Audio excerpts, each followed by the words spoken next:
All right, this is Screencast for Progress Monitoring Assessment for 6.6a, Characteristics of Metals, Nonmetals, and Metalloids. All right, number 1 says refer to the periodic table of elements provided. Use the periodic table to determine which of the tables correctly identifies metals, nonmetals, and metalloids. Okay, first thing you need to know is that most of the periodic table, most of the elements on the periodic table are metals. Okay? Some of them right along the zigzag borderline, those are metalloids. And the rest are nonmetals.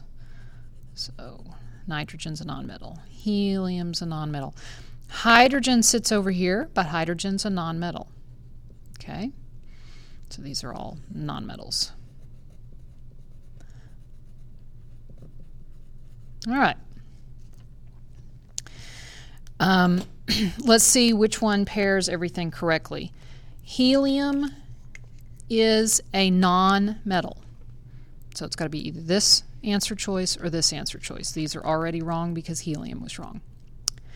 Okay, lithium is a metal. Silicon is a metalloid. Nitrogen is a nonmetal. So the only one that has all of them correct is answer choice B. All right, let's look at number 2. A student studies an element with the following characteristics. It lacks luster, meaning it isn't shiny. It's usually brittle, which means it breaks easily. Does not conduct electricity. What would be the best classification for this element? Things that are dull, brittle, and won't conduct electricity are usually non-metals. Number 3, refer to the periodic table of elements. Which of the following are considered non-metals? Again, you can go back. Remember that non-metals are in this area. So that's going to be fluorine and bromine are non-metals. All 3 of these are metals. Okay, so fluorine and bromine are the proper answer choices. All right, I'm now on number 4. Which of the following physical properties would you use to tell a metal from a nonmetal? Well, remember that metals are usually shiny, good conductors of heat and electricity. They are malleable, usually, which means they can be hammered into flat sheets. And they are also ductile, which means that they can be drawn into thin wires. Okay, so which one of the things that I just mentioned is a characteristic of a metal? And that is malleability. Remember, malleability means that something can be hammered into sheets.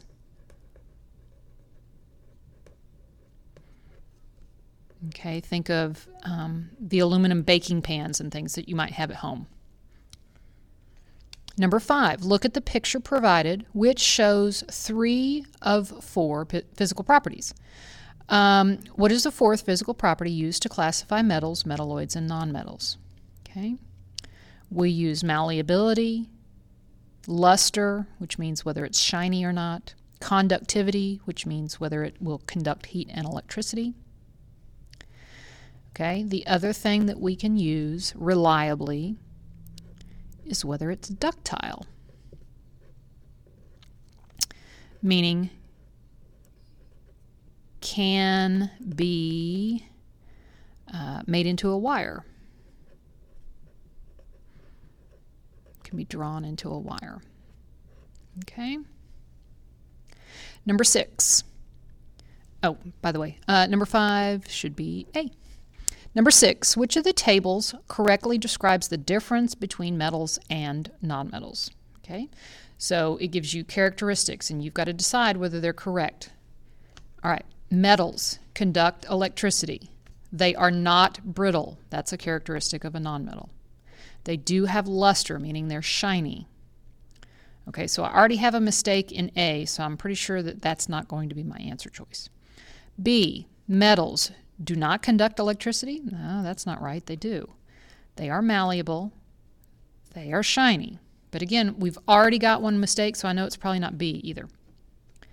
Metals conduct electricity, but they're not brittle, and they do have luster. They're shiny. So I'm hoping it's D. Metals, do they conduct electricity? Yes. Are they malleable, meaning can they be hammered flat? Yes. Are they shiny? Do they have luster? Yes. Nonmetals do not conduct electricity. Nonmetals are brittle. Nonmetals are dull, which means they have no luster. So everything on D is correct. So D is your answer choice. All right, I'm on number 7 now. The conductivity tester is used on the 3 elements labeled 1, 2, and 3. When the electrodes are placed on an element, the light bulb at the top will light up brightly, dimly, or not at all, depending on the conductivity of the element. Now, before we tackle this question, remember that metals are good conductors of heat and electricity, meaning that you can use metal to make an electric circuit, like copper. Okay, nonmetals do not conduct heat and electricity well. Okay, and metalloids are somewhere in between. All right, which of the elements pictured will make the light bulb light up either brightly or dimly? All right, aluminum is a metal. The bulb will be bright on aluminum. Okay. Silicon is a metalloid, which means it's sort of metal, sort of non-metal. It's sort of in between. This will probably cause the bulb to light dimly. Carbon is a non-metal, and it's not going to light the bulb up at all. Okay, so which of the elements are probably going to make it light up at least a little bit? 1 and 2. That's answer choice C. Number 8, look at the picture of the elements.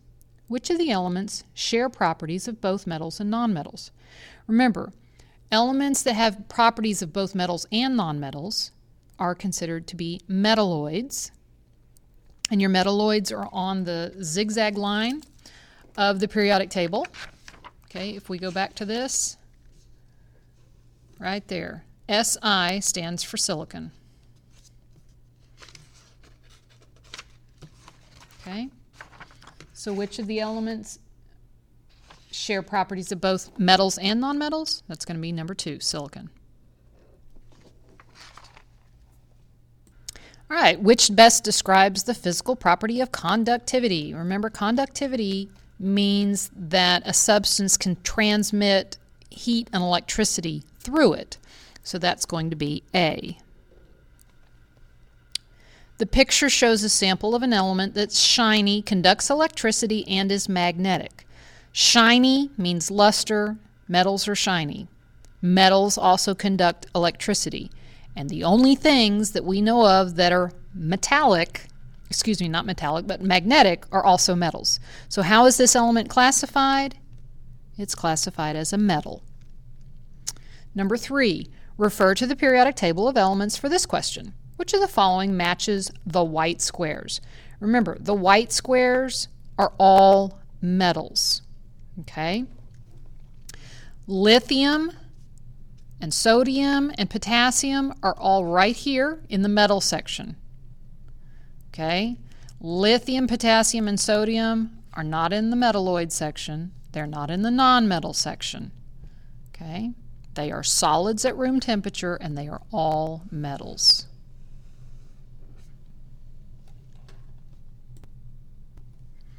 All right, on this one it says refer to the periodic table of elements for this question. Which of the following matches the stair-step line? All right, the stair-step line, remember guys, is right along here. If you look, here's a bigger periodic table. It's easier to see. Here's the stair-step line. Things that are along the stair-step line: boron, silicon, germanium, arsenic, antimony, tellurium. Okay. Which of the following matches the stair-step line? Silicon, germanium, and arsenic are all along that line. And remember from the first page that that area, those are your metalloids. Okay, so that's answer choice B. Number 5, study the descriptions for each category A, B, and C. Which set of answers correctly fills in the blanks for A, B, and C? Okay.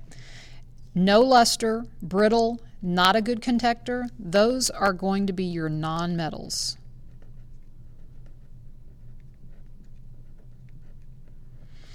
Shiny, malleable, and good conductors, those are your metals. And remember, your metalloids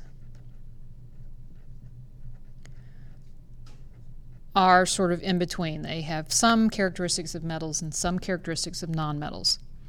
Okay, so A should be nonmetals, B should be metalloids, and C should be metals. So which answer choice is going to be correct?